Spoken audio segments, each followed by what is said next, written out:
जेव्हा तुम्ही बाकी सगळ्या आशिषांबद्दल विचार करतात, काय तुम्हाला ही सगळ्यात मोठी आशिष दिसून येत आहे? परमेश्वर तुमचं बोट पकडून तुम्हाला रस्ता दाखवण्यासाठी तयार आहे. दिवसाचे 24 तास तुमच्या जीवनाच्या प्रत्येक विषयामध्ये यापेक्षा मोठी आशिष तुम्हाला तो अजून काय देऊ शकतो? तुम्ही आपला सगळा पैसा देऊन पण ही आशिष नाही मिळवू शकत होतात की प्रभू व्यक्तिगत रूपाने तुमच्यामध्ये इंटरेस्टेड आहे. तुमचा मुलगा स्कूलमध्ये शिकतो, किती जणांचे मुलं शिकतात, नातू स्कूलमध्ये शिकतात. विचार करा, स्कूलचा प्रिन्सिपल तुमच्या मुलाला ट्युशन देण्यासाठी तयार होईल. चांगली गोष्ट असेल की वाईट गोष्ट असेल. इकडे ब्रह्मांडाचा निर्माता तुम्हाला ट्युशन देण्यासाठी तयार आहे. तुम्ही कुठे आहात?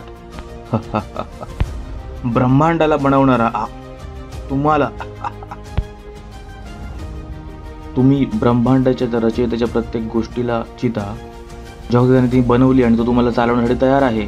त्याकडून बघा, जर तुम्हाला 10 किलो सोनं भेटेल तर तुम्ही आनंदित व्हाल. हे 10 किलो सोनं त्याने बनवलं जो तुम्हाला चालवण्यासाठी तयार आहे.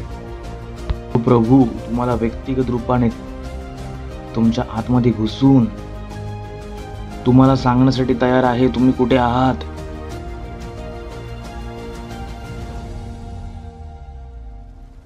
हालेलुया. ओ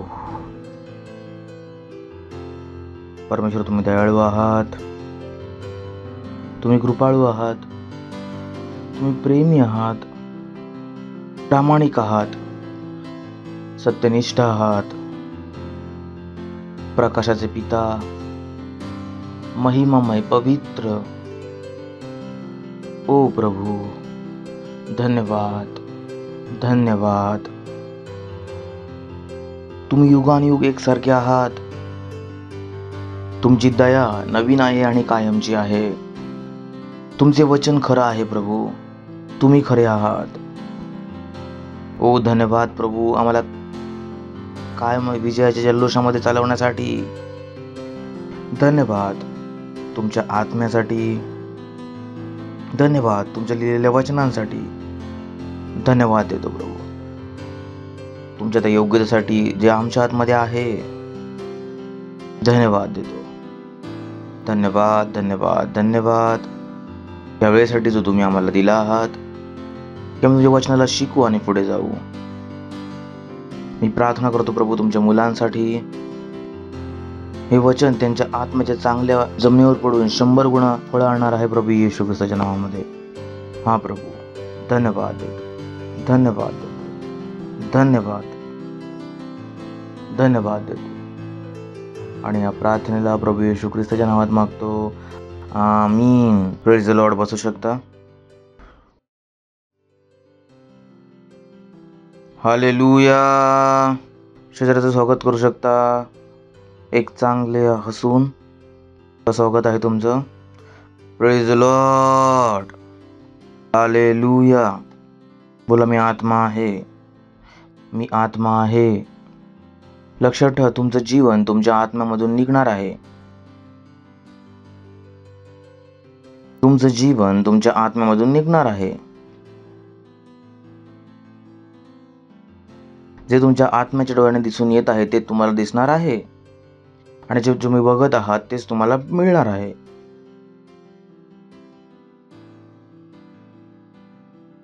किती लोकांना माहिती आहे, कागदावरती लिंबूने लिहिलं तर त्यांना दिसून नाही येत. सगळ्यांनी माहिती असेल ही ट्रिक. नाही बघितली आहे का? सगळ्यांनी बघितले, हात उठवू शकता. कागदावरती ते लिंबूने लिहायचे आणि मग ते त्या दिसून नाही येत आणि मग ते काय करायचे, काही मेणबत्त्याने बघायचं तर दिसून यायचं. सगळ्यांना माहिती आहे ती जादू. माहिती आहे हे जादू, सर्व जादू आहे. स्कूलमध्ये प्रत्येक मुलाला माहिती असेल, लिंबू घेऊन लिहायचं. तसंच आत्म्याच्या गोष्टी दिसून नाही येत जोपर्यंत आत्मा त्याच्या मागे नाही येत. आत्म्याच्या गोष्टी फक्त आत्म्याने दिसून येतील. ते लिंबूने लिहिलेलं डोळ्याने दिसून नाही येणार जोपर्यंत त्याच्या मागे काय नाही येणार, जळणारा प्रकाश. तसंच आत्म्याच्या गोष्टी तुम्हाला तोपर्यंत दिसून नाही येणार जोपर्यंत तुमची आत्मा चमकत नाही आहे. जोपर्यंत तुमच्या आत्मिक समजाचे डोळे उघडलेले नाही आहेत. जे तुमचं आहे ते तुम्हाला दिसून नाही येणार आहे. जोपर्यंत तिकडे आहे तर फक्त तुम्हाला दिसून नाही येत, याचा अर्थ हा नाही की तिकडे नाही आहे. जो शरीराने जन्मला आहे तो शरीर आहे, जो आत्म्याने जन्मला आहे तो आत्मा आहे. नेक्स्ट. अचंबित नको होऊस, मी तुम्हाला सांगितलं की नवीन जन्म घेणं अवश्य आहे. Praise the Lord. बोला, नवीन जन्म घेणं अवश्य आहे. नवीन जन्म घेणं अवश्य आहे. जर इकडे कोणी आहे आणि तो जर नवीन जन्माला नाही आहे तर नवीन जन्म घ्या, कारण नवीन जन्म घेणं अवश्य आहे. हा विकल्प नाही आहे. कोणीच नाही सांगू शकत की मी नवीन जन्म नाही घेऊ इच्छित. जर तुम्ही नवीन जन्म घेऊ नाही इच्छित तर तुम्ही परमेश्वराला कधीच नाही बघू शकत. तुम्ही परमेश्वरापासून चुकणार आहात. जर तुम्ही बाण मारण्याच्या प्रतियोगितेमध्ये गेलात आणि जर तुम्ही निशाण्यापासून चुकलात, तुम्हाला काय भेटणार? बक्षीस भेटणार? विचारत आहे.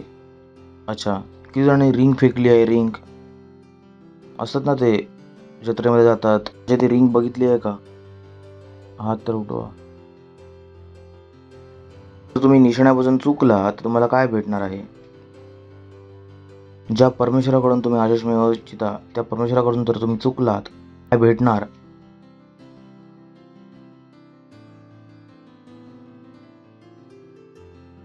विचार करून बघा. विचार करून बघा. परमेश्वराने तुम्हाला जर काही करायला सांगितलं आणि तुम्ही ते सोडून ते सगळं केलं जे त्यांनी करायला सांगितलं नाही आहे. कोणी सांगू शकतो पण परमेश्वराने नाही तर नाही बोलला. परमेश्वराने सांगितलं पण नाही. आम्ही इकडे हे करण्यासाठी नाही आहे जे परमेश्वराने नाही नाही बोलला आहे.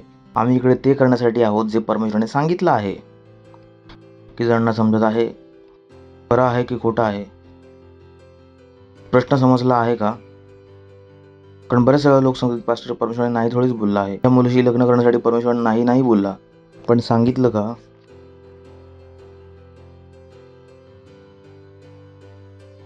पास्टर परमेश्वराने नोकरी करण्यासाठी नकार नाही दिला, पण ती करण्यासाठी सांगितलं का? गोष्ट ही नाही आहे की नकार नाही दिला, गोष्ट काय आहे? सांगितलं का?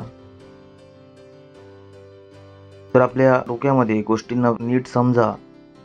बरेचसे लोक सांगतात परमेश्वराने नकार नाही दिला. प्रश्न हा नाही की परमेश्वराने नकार नाही दिला. प्रश्न हा आहे की जे तुम्ही करता काय परमेश्वराने सांगितलं आहे?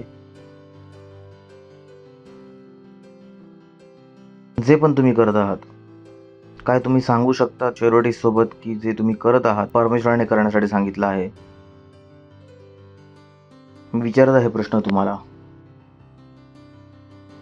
बघा, कोणीच उत्तर देत नाही आहे. मी नाही सांगत आहे कधी नाही, पण हे इम्पॉर्टंट असलं पाहिजे. सगळ्यात इम्पॉर्टंट हेच असलं पाहिजे की जे मी करत आहे काय ते परमेश्वराने मला करण्यासाठी सांगितलं आहे. जे मी जेवण जेवत आहे ते परमेश्वराने खायला सांगितलं आहे. जे मी कपडे घालत आहे काय परमेश्वराने कपडे घालण्यासाठी सांगितलं आहे. आता याचा अर्थ हा नाही की आपण परमेश्वराचे गुलाम आहोत. ही परमेश्वराची बुद्धी आहे. किती लोकांना माहिती आहे की लोकांकडे फॅशन डिझायनर असतात? विचारतो आहे. हॅलो, किती जणांना माहिती आहे? किती जणांना माहिती आहे लोक पैसे देऊन फॅशन डिझायनर घेतात ना? मग ते कोणते कपडे घालतात? जे आपल्या मनाचं फॅशन डिझायनर जे मनाचं, ते तर नाही सांगत की आम्ही फसवले जात आहोत. तर तुम्ही परमेश्वराला विचारून कपडे घालत आहात तर तुमचा फायदा आहे. किती जणांना माहिती आहे की लोकांकडे न्यूट्रिशनिस्ट असतात जे त्यांना सांगतात की काय खायचं आहे आणि काय नाही खायचं आहे, माहीत आहे? तर जर तुम्ही परमेश्वराला विचारलात की काय खायचं आहे, योग्य असेल की चुकीचं असेल, किती जणांना माहिती आहे की लोक आपल्या पैशाला मॅनेज करण्यासाठी मॅनेजर ठेवतात. आता आपण जास्त खोलमध्ये आलो. ठेवतात. तर जर परमेश्वर तुम्हाला शिकवेल की तुमच्या पैशाला कसं मॅनेज करायचं आहे, तर ते बरोबर असेल की चुकीचं असेल? तर स्वतःला विचारा, जे तुम्ही करत आहात ते कोणी सांगितले तुम्हाला करण्यासाठी?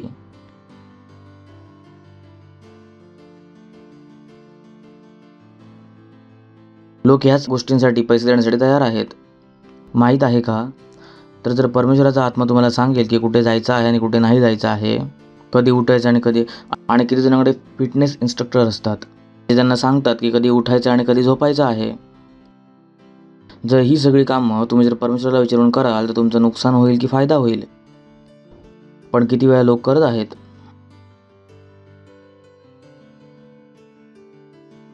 आणि मग ते प्रश्न विचारतात, प्रभू माझं जीवन कधी बदलणार आहे प्रभू. प्रभू सांगेल मी आहे ऐक. नाही प्रभू, दुसरं काहीतरी अजून सांगा. जसं तुम्ही सांगता अजून काहीतरी सांगा, प्रभू होतो सायलेंट. मी तुम्हाला सांगत आहे की प्रभू किती कोमल आहे. आणि परमेश्वराची ती चुप्पी सोडवण्यासाठी तुम्हाला गुडघ्यावरती उपवास करून महिने अश्रू गाळावे लागतील परमेश्वराचं तोंड पुन्हा उघडण्यासाठी. परमेश्वराची चुप्पी खूप खतरनाक आहे.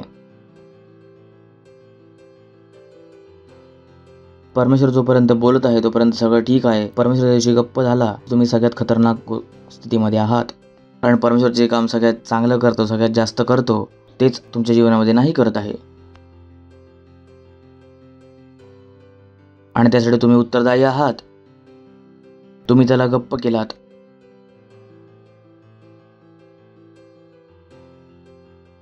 परमेश्वर जो तुमच्याशी सगळ्यात जास्त प्रेम करतो, जो सगळ्यात जास्त तुमचं भलं इच्छितो, बऱ्याचशा लोकांनी परमेश्वर आपल्या जीवनामध्ये चूक केलं.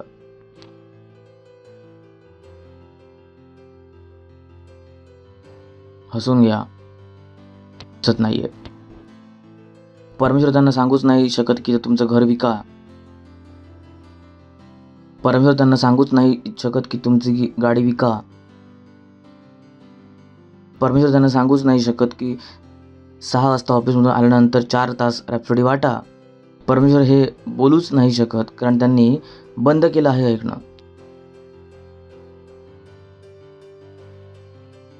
मी थकलो आहे, मी थकलो आहे, मी थकलो आहे. तुम्हाला माहिती आहे हे तक्रार परमेश्वराच्या कानामध्ये जाते आणि परमेश्वर तुम्हाला सांगणं बंद करेल की रॅपसोडी वाटा. ते खतरनाक असेल. कारण तुम्ही एवढी तक्रार केलात की तुमची तक्रार परमेश्वराच्या कानापर्यंत पोहोचली.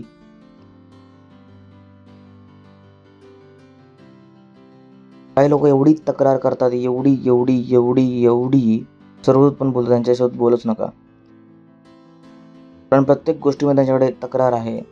प्रत्येक गोष्टीमध्ये तक्रार आहे. आणि त्यांनी त्यांच्या जीवनामध्ये परमेश्वराला गप्प केलं आहे.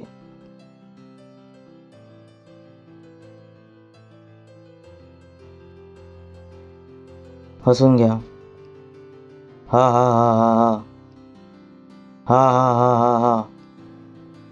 आणि चला पुढे थोडी हिंमत देतो ना. जर तुम्हाला तोंड उघडवायचं आहे, ऐकायचं आहे, परत तुम्हाला माहिती आहे परमेश्वर तुमच्याशी काय सांगेल. द्या.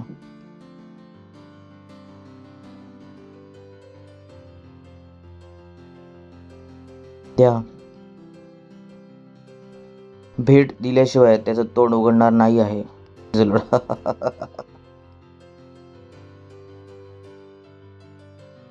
हालेलुया. कोणती भेट तो सांगेल. शरीराला बोला तुमचं भलेपणा ह्याच्यामध्येच आहे. परमेश्वर तुम्हाला सांगत राहील करायचं काय आहे. Praise Lord. शरीराला बोला परमेश्वराकडून चुकू नका. आनंदी होऊन बोला परमेश्वराकडून चुकू नका. परमेश्वराकडून चुकू नका. एव्हरी लोकांस 12:9 आता आपण वाचत होतो. आणि जेव्हा की आपले शारीरिक पिता पण आपली ताडना करत असायचे आणि आपण त्यांचा आदर केला तर काय आत्म्याचा पित्याचा अजून पण अधीन नाही राहू. तर जर तुम्ही वाढत जात आहात तर तुमची अधीनता वाढतली पाहिजे. लीडर तो आहे जो अजून जास्त काम करत आहे. आता तो तुम्ही लीडर नाही आहे जे तुम्ही सांगा आपल्या मर्जीने मी पास्टरांशी बोलेल, आपल्या मर्जीने जगेन. हा लीडर नाही आहे. लीडर तो आहे जो अधीन होत जात आहे. आता हे नाही की मोठे लीडर झालं तर स्टाफ त्यांना सांगू शकतो की आंटी करायचं काय आहे, तर आम्ही पास्टरांशीच बोलू कारण आम्ही मोठे लीडर आहोत. तुम्ही अधीन नाही आहात. तुम्ही अधीन नाही आहात. आता आपण 7 वाजता प्रेयर ठेवले होते, किती जण आले? 7 ते 8 प्रार्थना ठेवली होती 3 दिवस, किती जण आले? राहू शकता. तर इकडे किती जण आले बघू शकता. बाकीच्या लोकांना वाटलं की गरजेचं नाही आहे. ओके. ज्या दिवशी परमेश्वर बोलणं बंद करेल त्या दिवशी तुम्ही काय कराल?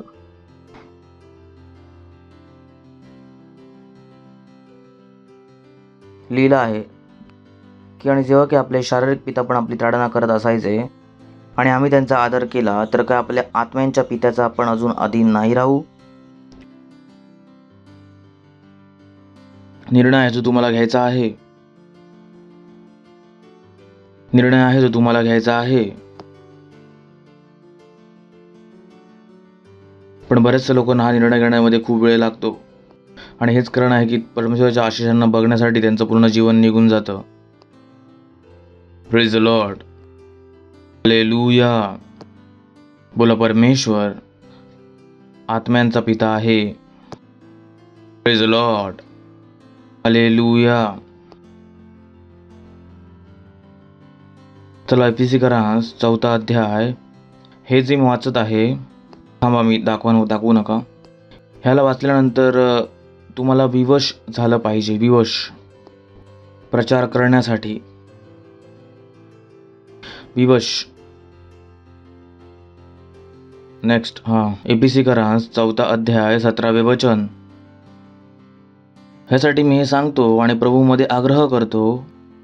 बघा तू परत काय सांगत आहे. आणि हा कोणाशी बोलत आहे? ख्रिस्तींशी. हा अविश्वासींशी बोलत नाही आहे, हा ख्रिस्तींशी बोलत आहे. ख्रिश्चनांसोबत जे चर्च जातात, ज्यांचा बप्तिझम झाला आहे.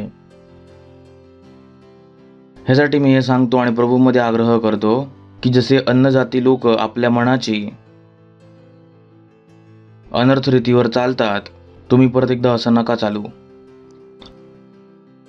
आपल्या मनाने जगणं त्यांचं काम आहे, आपलं आणि तुमचं काम आहे परमेश्वराच्या मनाने जगणं.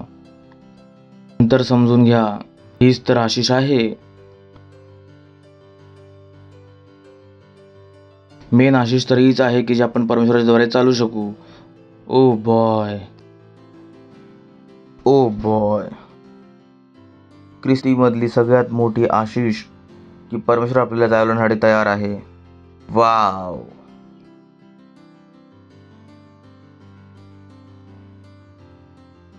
जर कोणाला क्रिकेट शिकायचं आहे तर तो कसा कोच? सचिन तेंडुलकर जर त्याच्या मुलाला कोचिंगसाठी तयार झाला तर काय चांगली गोष्ट आहे की वाईट गोष्ट आहे? हॅलो. जर तुमच्या मुलाला क्रिकेट शिकायचं आहे आणि सचिन तेंडुलकर सांगेल की मी कोच बनण्यासाठी तयार आहे, चांगली गोष्ट आहे की वाईट गोष्ट आहे? विराट कोहली पण सांगेल की मी पण येतो, चांगली गोष्ट आहे की वाईट गोष्ट आहे? तुम्हाला चालवण्यासाठी परमेश्वर तयार आहे. तुम्ही कुठे आहात?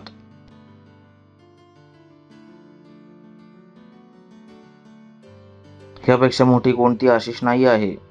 जेव्हा तुम्ही बाकी सगळ्या मोठ्या आशिषांसोबत बघत आहात, काय तुम्हाला ही सगळ्यात मोठी आशिष दिसून येत आहे?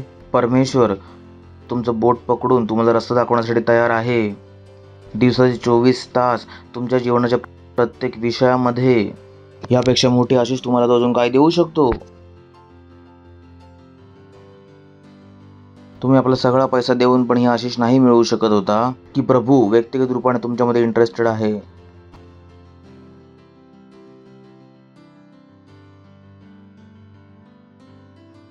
वेळ तुमचा मुलगा स्कूलमध्ये शिकतो, कुणाची मुलं नातवंड स्कूलमध्ये शिकतात, तर अच्छा भाऊ बहीण शिकतात कोणाचे? विचार करा, स्कूलचा प्रिन्सिपल तुमच्या मुलाला ट्युशन देण्यासाठी तयार होईल. चांगली गोष्ट असेल की वाईट गोष्ट असेल? इकडे ब्रह्मांडाचा निर्माता तुम्हाला ट्युशन देण्यासाठी तयार आहे. तुम्ही कुठे आहात?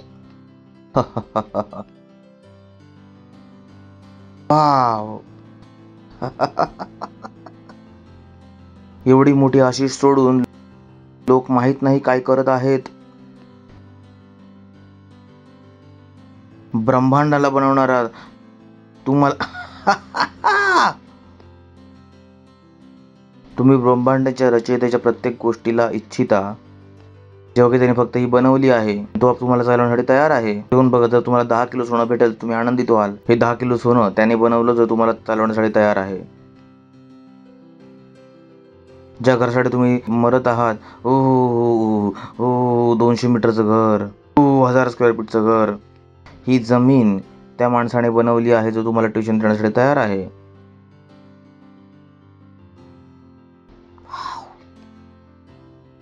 का तुम्हाला समजत नाही आहे?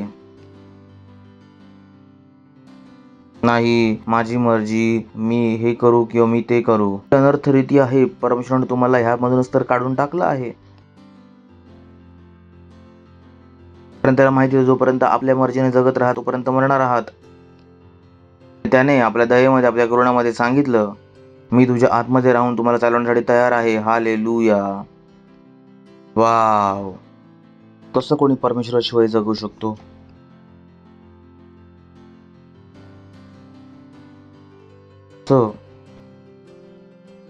तुम्ही एक ऑटोवाले आहात. परमेश्वराला माहिती आहे की ग्राहक कुठे आहे. जर बस फक्त तुम्ही त्याच्याद्वारे चालायला सुरू कराल. वाव.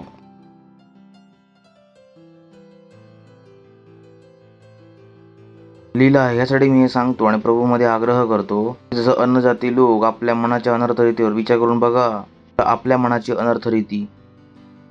अजून एकदा बोला, आपल्या मनाची अनर्थ रीती. लुटलो गेलो. मी बोललो, तुम्हीच लुटले गेलात. प्रभू तर वाचवण्यासाठी आहे. अरे, तो बिल्डर खूप चांगला वाटत होता, तो आम्हाला विकून गेला घर, याच्यावरती घर विकून गेला, आता आम्ही काय करू? प्रभूला विचारलं असतात.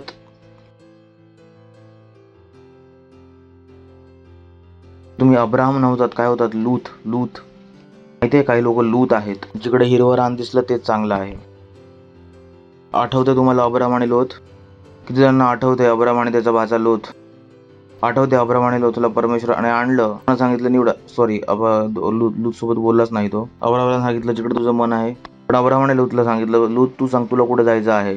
कारण त्याचा भाचा होता, तो छोटा होता, तर त्याने त्याला संधी दिली. आणि लोत पण काय होता, वेडा माणूस. काय केलं, जिकडे दिसलं हिरवं रान तिकडे तो निघून गेला. आणि हिरवं रान काय निघालं? सदोम आणि गमोरा. आणि हिरवं रान काय निघालं? सदोम आणि गमोरा. किती जणांना माहिती आहे सदोम आणि गमोरा? जिकडे ते राहायचे लेस्बियन आणि गे लोक, समलैंगिक लोक. आणि शेवटी काय झालं, ते लोक मेले. किती जणांना माहिती आहे? पण तिकडे पहिलंच काय होते? हिरवं रान.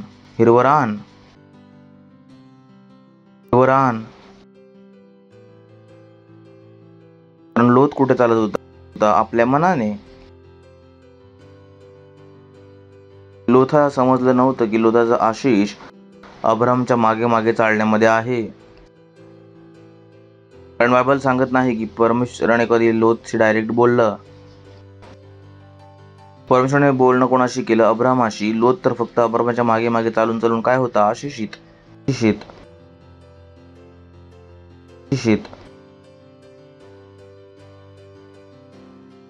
कधीच नाही बोलला. तुम्ही सांगू, चर्चमध्ये आम्ही फक्त पास्टरांचं ऐकणार, पवित्र आत्मा आमच्याशी नाही बोलू शकत. तुमचं जीवन बघून तर नाही वाटत की बोलला असेल तुमच्याशी. हा, बोला, आपल्या मनाने जगणं आपली कब्र खोदणं आहे. किती लोक रोज संध्याकाळी आपली कब्र खोदतात. संध्याकाळी बोलत की मेलो, आता खोदणार तर मेला तुम्हीच. कोणी सांगितलं होतं या कबरेला खोदण्यासाठी? हालेलुया. आणि परमेश्वर तुम्हाला काय सांगत आहे? तुम्ही आता परत असे नका चालू. हालेलुया. चालणार का? नक्की. ज्यांना आपला सेलला वाढवणं त्यांचा जीवनाचा उद्देश आहे, सेलमध्ये जाणं, सेलला अटेंड करणं, टीव्ही प्रोग्रामला बघणं, कारण त्यांना माहिती आहे की हे सगळं मला सहाय्यता करेल की मी परमेश्वराचं ऐकून जगू. Praise the Lord. हालेलुया. ते लोक आहेत. बोला, आपल्या मनाने चालणं, आपल्या कुऱ्हाडीने आपली कब्र खोदणं आहे. ठीक आहे, विसरणार तर नाही. जे तुम्हाला जग सांगतं ना, आपल्या मनाने जगा, तुम्हाला आपलीच कब्र खोदणं शिकवत आहेत.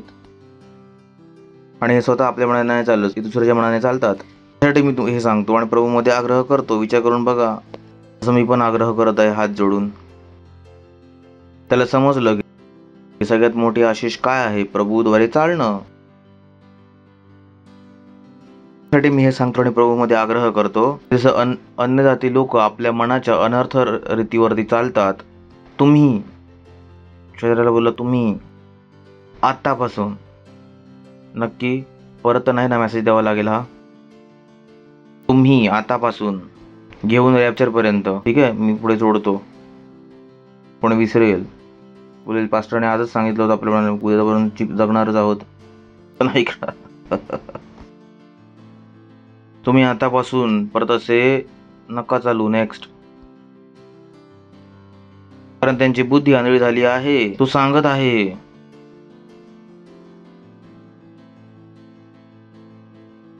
त्यांच्या अज्ञानतेच्यामुळे, ते त्यांच्यामध्ये आहे, त्यांच्या मनाच्या कठोरतेमुळे परमेश्वराच्या जीवनापासून वेगळे केले गेलेले आहेत. सांगत आहे की तो त्यांचं जीवन किती खराब आहे, त्यांचं मन कठोर आहे. काही तुम्ही कोणाशी भांडाल जरी तर तुम्हाला वाटतं की चला जाऊन त्याच्याशी मी भेटू, मैत्री करू, पण ते लोक जे तुमच्या घरामध्ये नातेवाईक त्यांच्या येशू ख्रिस्ताला नाही ओळखत, ते लोक भांडतात, ते तुमच्याशी बोलण्यासाठी पण नाही येत. ते जणांना माहिती आहे खरं आहे की नाही, कारण त्यांची मनं काय झाली आहेत, कठोर. कारण कठोर काय आहेत, कारण परमेश्वर त्यांच्याशी बोलत नाहीत.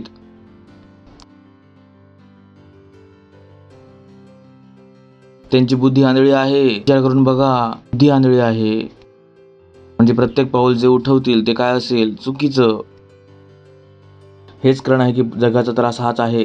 जगाला वाटतं की हा योग्य रस्ता आहे, थोड्या वेळाने वाटतं की हा चुकीचा रस्ता आहे. त्यांची बुद्धी आंधळी झाली आहे. या अज्ञानतेमुळे जे त्यांच्यामध्ये आहे, कोणाची अज्ञानता, परमेश्वराची अज्ञानता, आणि त्यांच्या मनाच्या कठोरतेमुळे त्यांचे oh boy this is he सगळ्यात दुःखद गोष्ट दिसली आहे. परमेश्वराच्या जीवनापासून वेगळे केले गेलेले. Oh boy. हेच कारण आहे की तुम्हाला लोकांना प्रचार करायचा आहे. तुमचे नातेवाईक ते परमेश्वराच्या जीवनापासून वेगळे केले गेलेले आहेत. इकडे गोष्ट धर्माबद्दल नाही होत आहे, इकडे गोष्ट होत आहे परमेश्वराच्या जीवनाची. तरुण मुलगा आहे, 10वी पास करतो, 12वी पास करतो. एम आहे पैसा कमवणं, तर एम आत्म्याला जिंकणं नाही आहे. 12वी पर्यंत नंतर शिक्षण होतं, आता नोकरी करून पैसे कमवायचे आहेत. जसं जग जगत आहे तसं हा पण जगत आहे. कसं यशस्वी होण्याबद्दल विचार करत शकतो. हे जग आजपर्यंत यशस्वी होण्याचा रस्ता शोधू नाही शकलं. त्यांचा रस्ता सोडून तुम्हाला यशस्वी होण्याचा रस्ता कुठून भेटणार आहे?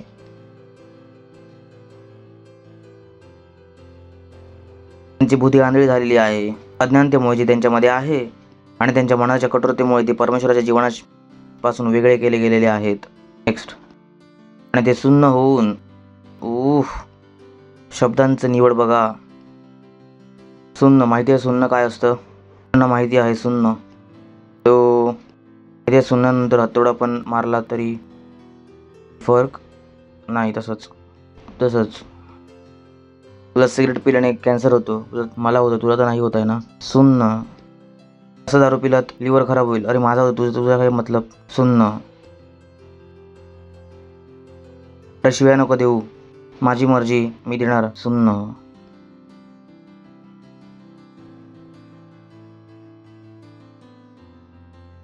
मुलीने काम नाही झालं. कोणाचं ओठ चांगले आहेत, कोणाची नाक चांगलं आहे, कोणाचे कान चांगले आहेत, कोणाचे गाल चांगले आहेत, कोणाचे केस चांगले आहेत. सुन्न.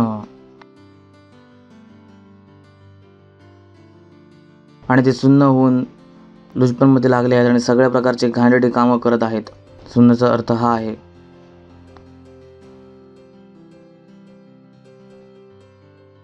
सुन्न झाले आहेत आणि तुम्हाला त्या जीवनापासून वाचायचं आहे. तर आशिष कुठे आहे? 17 मध्ये होता आशिष.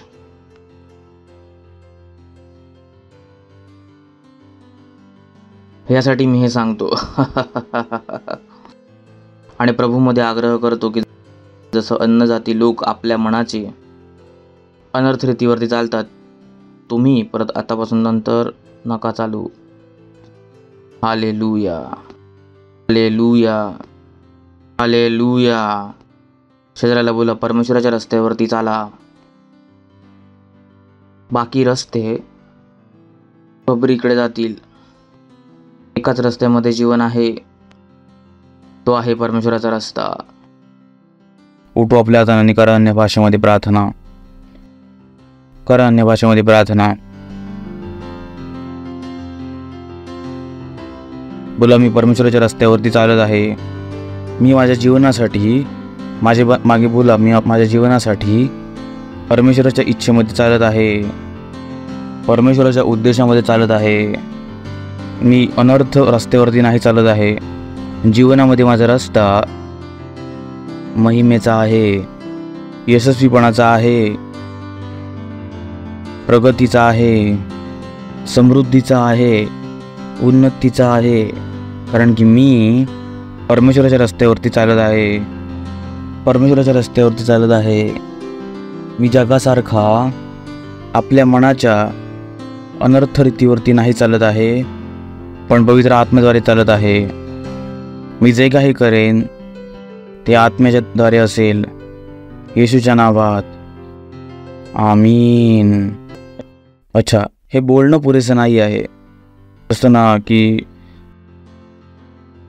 जर तुम्ही 4 दिवसापासून जेवण नाही जेवला आहात,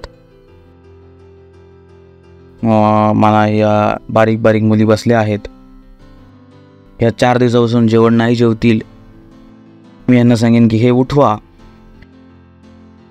ह्या सांगतील, पास्टर आम्हालाच उचला.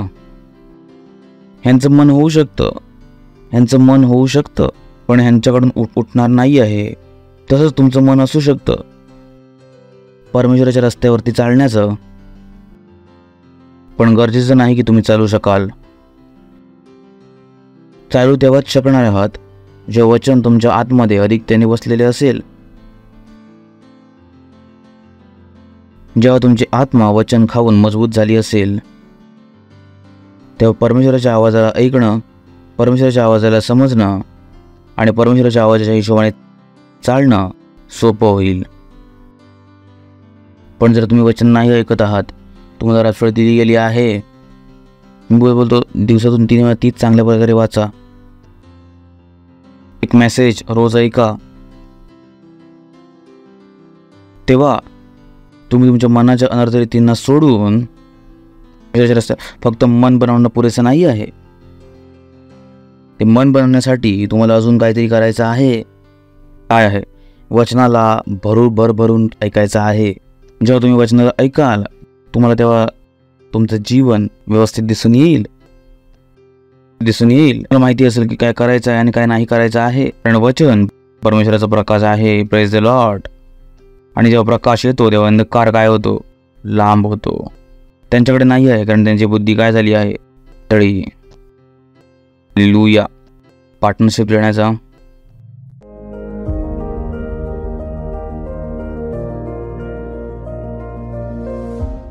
त्याला तो प्रभू परमेश्वर भेट लाडण्याची बुद्धी, अनुग्रह, समज यासाठी जसं आम्ही प्रभू वचनाच्या अनुसार दिलं आहे, तुमच्या वचनाच्या अनुसार वाढलेली फळं आमच्यापर्यंत वेगाने येत आहेत. प्रभू येशू ख्रिस्ताच्या नावामध्ये आम्ही या भेटींवरती आशिषांचं आव्हान करतो. वाढीचा नियम बोलतो की भेट वाढत आहे, विस्तारित होत आहे.